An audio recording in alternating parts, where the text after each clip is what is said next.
is Ashton Barnes, and I will be graduating from the Accelerated BSN program from Nebraska Methodist College in just a few short weeks.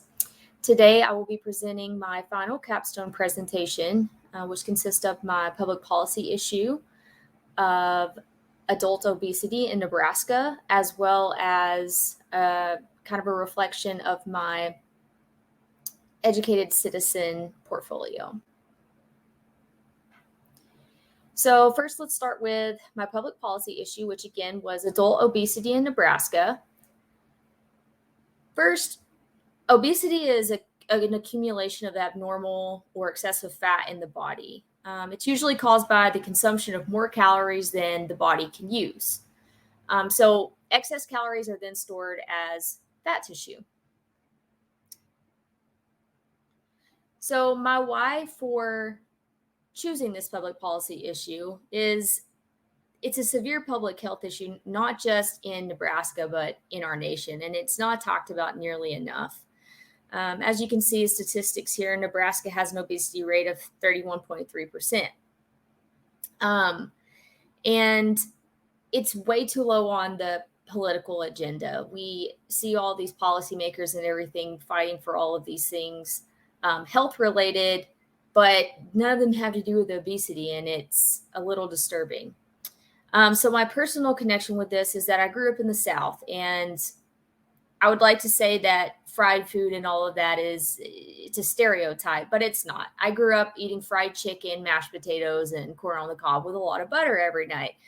And seeing my friends and family kind of take that toll of adopting that unhealthy lifestyle after their metabolism stops, being that of a 14-year-old. It's very unfortunate because it leads to early deaths. And, I see my family members developing type 2 diabetes and high cholesterol, hypertension, and all kinds of things, losing limbs due to diabetes, all because they never received that education, that unhealthy diets and lack of physical activity lead to obesity, which then lead to those secondary complications. So I'm very passionate about getting the word out about obesity. So switching gears here to my educated citizen portfolio, the three components of being an educated citizen are being an effective communicator, reflective individual, and change agent. So my first experience as an effective communicator was my clinical experience on the intensive care unit. I was assigned to a legally blind and intubated patient, and there were a lot of communication challenges there. And being a novice nurse here, a student, not even a licensed nurse at that, I hadn't really experienced those type of communication barriers at any other time in any of my careers. So my takeaway from this was the importance of building a nurse-client relationship. I can't imagine how scary it could be to have people walking into your room all the time and you not being able to see them or know what they're doing. So it's very important to explain what you're doing and letting them know that they're safe every time you walk in and introducing yourself. We should be doing that anyway, but it's even more important when someone can't see you. We actually developed a system where he would squeeze my hand a few times if it was a yes, and he'd squeeze it only once if it was a no. And he could nod occasionally, but he was very weak. He was intubated and his PEEP was pretty high, so he wasn't doing the best. So that creativity really comes in handy. And then being patient. Again, he can't talk, he can't see. We're trying to communicate. You've got to have that patience, or it's going to reflect in your patient care. And the way that I would be able to apply this to my public issue and to address it is, like I said, being respectful with conversation, being patient with them, using the correct terminology that's not going to offend anyone.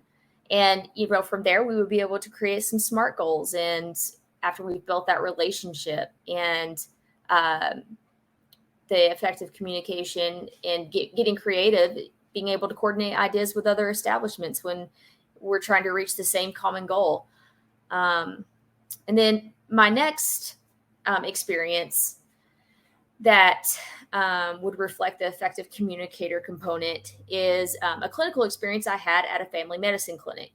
And it involved an LGBTQ staff member and then also LGBTQ patient challenges. I was working with another nurse, and she admitted that she didn't know how to address her coworker who used pronouns of they, them, which I will admit is difficult to get used to. But at some point, for the best interest of your workforce and patient care, you're going to have to practice and try to adapt to that. And she was open to me about that. And I think her being able to effectively communicate that to me, and me being able as a student to effectively communicate the things that I've done to adapt to the pronoun changes and apply those to my patient care, I think that was really important. And so my takeaway was to respect the patient and staff members' pronouns. It's going to go a long way, and you're gonna gain that trust, and they're going to be able to open up to you more, and you're going to be able to get them help in the treatment that they need as soon as possible. And then if you say the wrong pronoun, okay, cool, take accountability for it. Apologize and try to fix it. Let's move forward. It's really going to make a difference in patient experiences and outcomes. For application to my public policy, again, like I mentioned before, using pronouns is the equivalent to using respectful terminology. You don't want to call an obese person fat or something derogatory like that. That's not going to help the issue, and it's probably going to embarrass them and cause them to shut down. They're not going to want to come to you with their issues anymore. Leave the bias out of healthcare settings. Weight shaming and looking and treating people like they brought that onto themselves, that's not acceptable. All right. And so moving into the reflective individual component, I had a clinical experience on an acute rehab floor. And this had more to do with the peer that I was working with, I suppose, than the patient care, but the patient was involved. Actually, yes. So diagnosis of GERD and unknown cause. So this was what was going on with the patient. But my peer and I, as we were listening to what the client was saying, it wasn't exactly matching up to what her lab and diagnostic results were coming back to. So we were like, there has to be something more. So once we started digging in her chart and everything like that, we started listening to the things that she wasn't saying, which became really helpful because we were able to relay that to the licensed nurse, who was then able to relay that to the physician during rounds. And that became the main component of her treatment plan. And it all just came from, asking the right questions, building that relationship. And then the physician during the first set of rounds, referred to her as a frequent flyer who probably just wanted pain medications and something like that. It was all psychosomatic, though, because she was having other issues like psychological issues that were causing her to feel this pain. So always advocating for your patients is super important. The application that can be applied to my public issue is educating legislatures, finding out who they are, write to your representatives, educate the media and the general public. I don't know, just advocating for those people who feel like they don't have a voice. And then my second experience for a reflective individual was during my preceptorship in the emergency department at Jenny Ed. Had a COPD patient who was going through a COPD exacerbation. And she couldn't breathe. She couldn't catch her breath. She was sweating. Was she a smoker? Yes, she has been a lifelong smoker. And that was probably not helping her situation. And the other nurses, some of the nurses, were kind of referring to that as, she had brought it onto herself. And there wasn't much that they could do except give her some oxygen and make sure she was okay. And at first, I kind of had that initial assumption as well that, she's a smoker. She knows she has COPD. Why wouldn't you stop? But then when I stepped back to reflect on what was really going on, I realized I needed to provide non judgmental care because the population that we're in, they are a more vulnerable population. And I didn't know her stressors in life. And in order to quit smoking, you can't be around smoking. The brain has to be free of nicotine all around them. And if they're around smoking all the time, like their family members that they live with, it's going to be really hard. If they're experiencing life stressors, let's say they can't find a job, so that's going to lead to stress, which is going to lead to more cigarette smoking. I don't know, and that's where the non-judgmental care comes in. I can't do that. And also, as I was running a washcloth from, on the back of her neck because she was sweating, I was thinking, like, what if this was my grandmother in here and everyone was saying she brought this on herself? I would want her to be cared for anyway. And that was so important to me, and she really appreciated it. And again, like I said, it's more difficult for vulnerable populations to stop smoking because, like I said, you have to be free from these patients have to be away from the nicotine and everything to make progress in that. Some applications that I can apply to my public health policy is it, like I said before, leaving bias out of healthcare. There's no place for it, and non-judgmental care is absolutely crucial for improvement.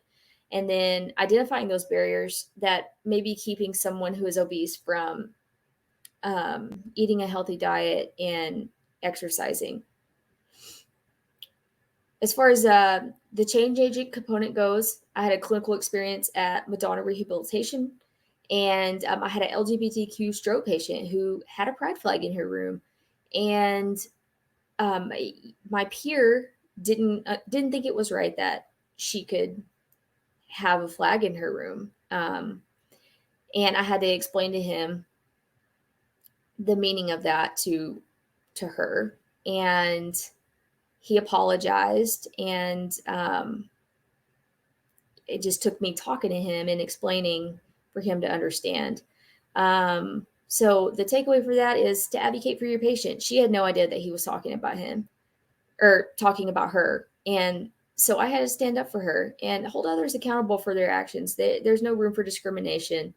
And then an application to my public health policy again is hold yourself and others accountable.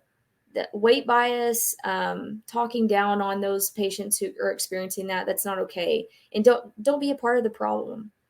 And then the second change agent experience I had was a clinical experience on the ortho neuro med surg floor, and it involved nurse bullying. The nurses there didn't like students, didn't want students. They got in their way. They slowed them down. They weren't getting paid for it. And I had to say something to our clinical instructor because that wasn't okay. That was hindering our experience. We didn't want to work there afterwards. And you got to recognize when something's wrong and speak up. Otherwise, nothing's going to change. Again, recognizing the behavior and calling out bullying bias for those people who are talking down to folks that are going through obesity struggles. You got to stick up for them too. And then in conclusion, honestly, the importance of self-reflection is what I learned this year. This year was so tough in many different ways, personally and professionally, but self-reflection has been the most important to me. Attaching meaning to experiences and is going to keep me from avoiding burnout in the nursing sector, because keeping the heart and soul is also important, because we don't work in a field where nurses experience a lot of openness to the heart and soul that's required and the empathy that's required. Staying connected with your passion, remembering your why is going to take you a long way. And then feeling that personal growth and fulfillment is also going to keep you going. And then the final page here is just references if you care to know where I got the definition of obesity of disease the definition of obesity and things of that nature. Thank you.